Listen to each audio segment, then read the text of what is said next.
Hello বন্ধুরা, আবার নিয়ে এসেছি একটা নতুন ভিডিও নিয়ে। আজকে বানাবো বোঁদে। বাজার থেকে একটা রেডিমেড প্যাকেট কিনে এনেছি।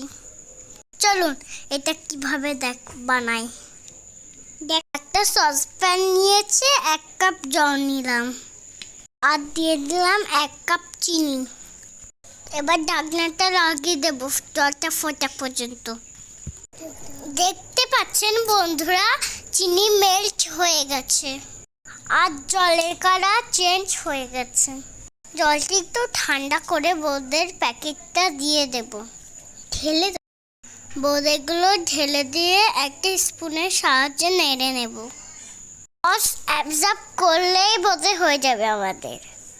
দেখতে পাচ্ছেন বন্ধুরা, আমাদের বোঁদে রেডি। এবার খাওয়ার পালা।